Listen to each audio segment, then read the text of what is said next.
On oublie les inégalités. Il y a des enfants qui sont quand même très très mal partis. Et il y a un sentiment, je crois, quand même de grand scandale.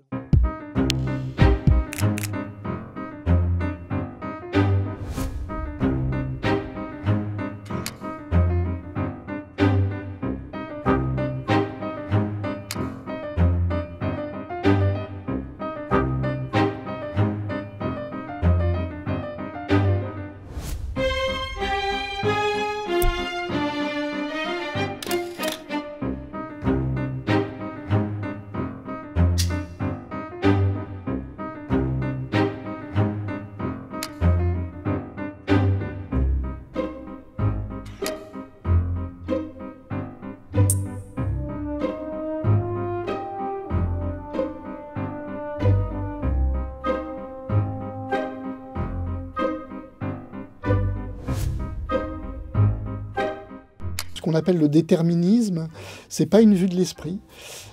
Quand on nous parle souvent de libre arbitre, on se dit mais est-ce qu'on sait de quoi on parle?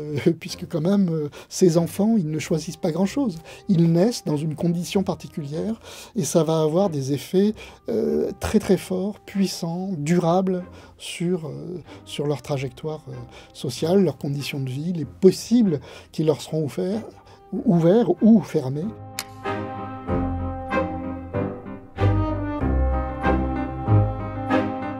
C'est Claude Ponty.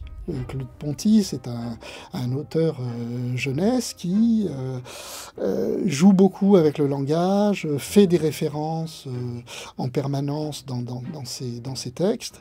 Donc très très tôt, les enfants des milieux, classe moyenne et classe supérieure, à fort capitaux culturels, ont déjà, se sont frottés à cette culture-là, livresque, et à cette interprétation même du texte, à ces jeux de mots que favorise le texte, etc.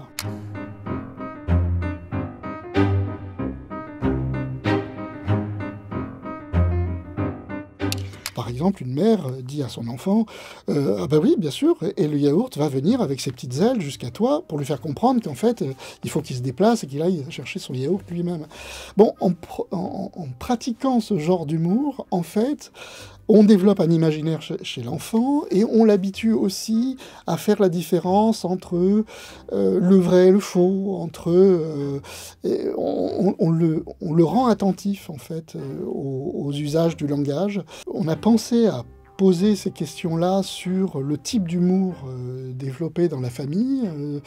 Est-ce qu'on faisait du second degré? Est-ce qu'on faisait de l'ironie? Est-ce qu'on jouait sur les mots, etc. Parce que, au fond, on savait que c'est des occasions de développer une réflexivité sur le langage. Ça peut paraître banal, et en fait, c'est un véritable entraînement à l'apprentissage de la lecture.